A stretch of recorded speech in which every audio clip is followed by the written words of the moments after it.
안녕하십니까. 신흥균의 군사TV 디펜스 브리핑입니다. 자, 민간 군사 기업이 있습니다. 그런데 그 민간 군사 기업 중에서도 어그레서 항공기, 그러니까 이 특정 국가의 전투기 파일럿들에게 스파링 파트너가 되어주는 그런 역할을 하는 그런 기업들이 있는데, 그 기업 중에 하나가 F-16을 대량 도입하면서 100대 정도의 전투기를 갖추게 됐다. 근데 100대 정도의 전투기면 웬만한 국가의 공군력 이상이죠. 그 소식 알려드리겠고, 그리고 지금 미 공군이 제즘이라고 하는 강력한 공대지 스텔스 순항미사일 대량 생산하고 있죠. 이게 6,500발이 될 텐데 이거 일주일 정도밖에 못 간다. 모자란다. 더 생산해야 된다. 라고 주장하는데 어떤 소식인지 보겠습니다. 미국에서 어지간한 중소국가의 공군력을 능가하는 전력을 보유한 민간 군사 기업이 탄생했다는 소식입니다. 전투기의 질적 수준이나 파일럿의 기량 면에서 동남아시아나 아프리카, 심지어 유럽 일부 국가를 능가하는 수준의 공군력입니다.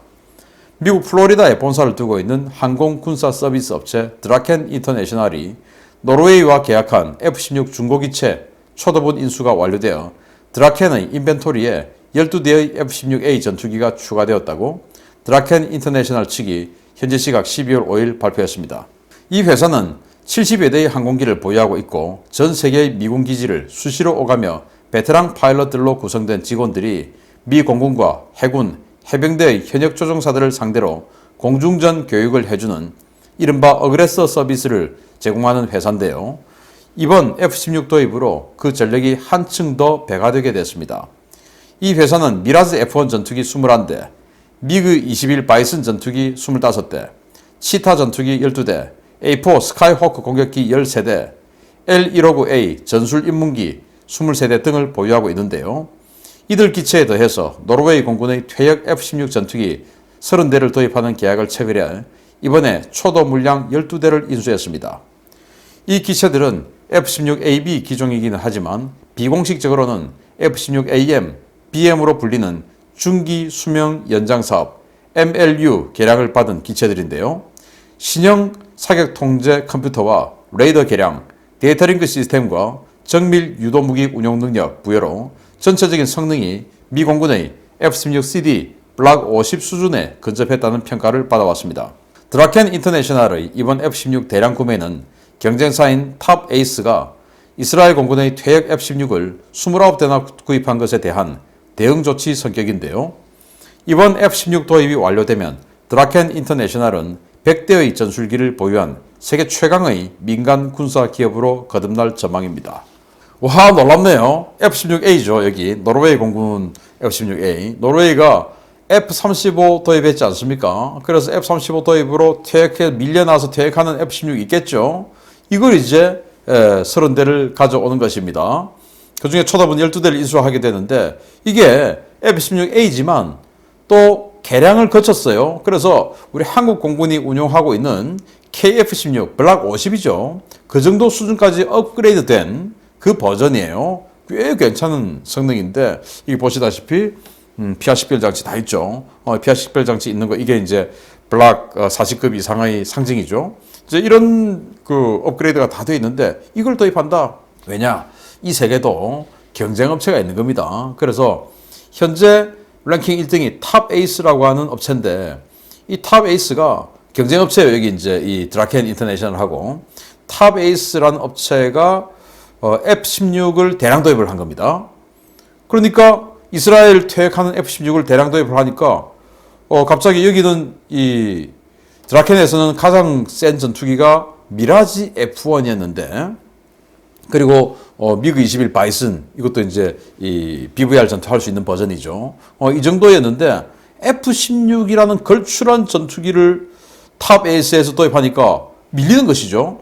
야, 그럼 우리 어떻게 해야 돼? 우리도 사자. 그래서 F-16 지금 퇴역하는 나라 어디야? 찾아보니까 노르웨이가 F-35를 도입해서 이제 밀어내는 겁니다. 그걸 이제 그 중에서 성능 좋은 거 30대를 가져오기로 계약을 맺고 하는데 미국은 보훈 복집이 어마어마하게 비싸죠. 조종사의 임금비도 비싸지만 그래서 자기들이 직접 어그레서 대대를 운영하기도 하지만 그렇게 해서 쌍방 격투 훈련 또 대규모 전술 훈련 이런 걸 하기에는 그럼 평소에 운영하고 있는 이런 조종사들보다 더 많은 조종사, 더 많은 비행기 뭐 이런 것들을 유지해야 되니까 이거 다 할 바에야 차라리 그냥 외주 업체 부르자.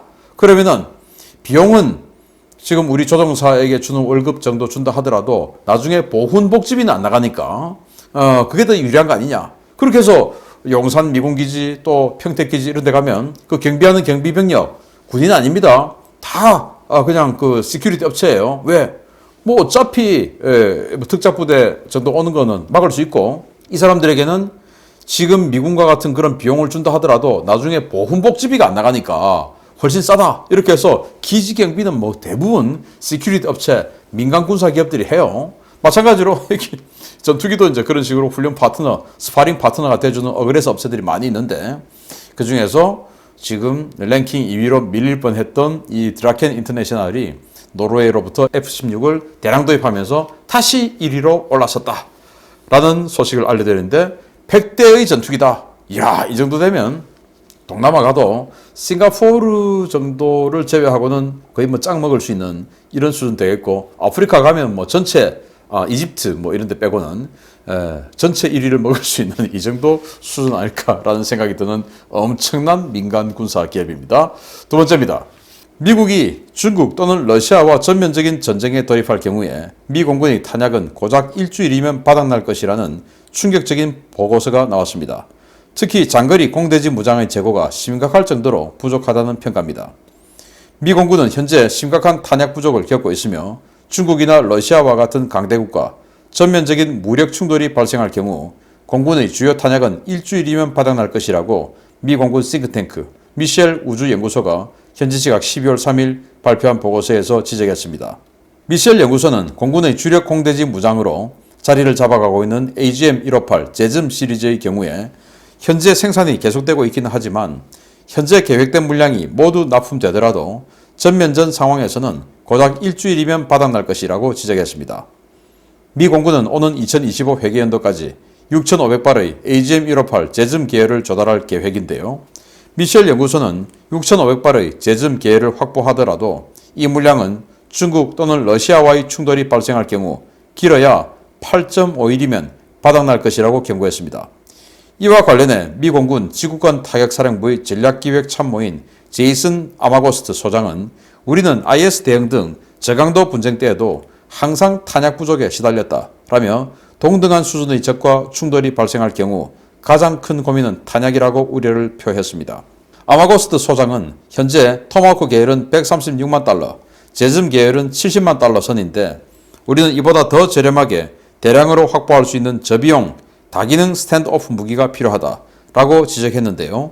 6,500발의 제즘을 단 일주일 만에 쏟아부을 정도의 화력 계획을 가진 미국은 탄약이 부족하다고 하소연하지만 과연 그 6,500발의 제즘을 두들겨 맞는 나라는 온전할 수 있을지 쉽게 와닿지 않는다는 평가들이 나오고 있습니다. 참 미국 대단합니다. 6,500발 제즘 스텔스 수당미사일 제즘 이하 같은 경우는 뭐 900km 이상 날아가죠.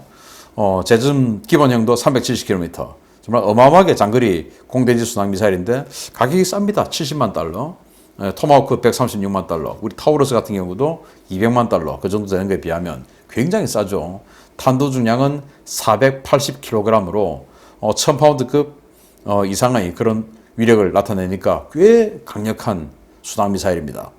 그런데 이걸 6,500발을 가지게 되는데 이게 일주일 만에 다 사용한다? 도대체 어떤 작전 계획을 가지고 있기 때문에 이걸 일주일 만에 다 쏟아붓냐라는 것 아니겠습니까? 그거 맞은 나라 온전할까요? 그런데 더 필요하다. 그런데 70만 달러 비싸니까 더 많이 못하는 거 아니냐. 그래서 장거리 스탠드오프 무기를 더 싸게 만들어야 된다라고 주장하는데 스탠드오프 무기라고 하는 것은 이제 이 장거리 정밀 타격 무기 아니겠습니까?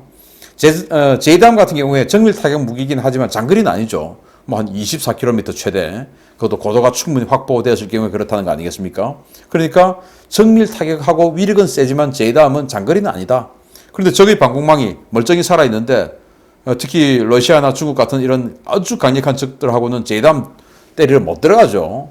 그래서 멀리서 쏴야 되는 이런 장거리 스탠드오프 무기 더 싼 게 필요하다라고 주장하는데 저는 뭐 그건 타당하다라고 생각합니다. 다만 6,500발이 그렇게 적은 숫자냐? 라고 생각이 된다면 6,500발을 쏟아부을 것 같으면 이게 전투기 기준으로 2발 장착할 수 있으니까 3,000 소티 이상을 띄워야 된단 말인데 정말 무지막지하죠.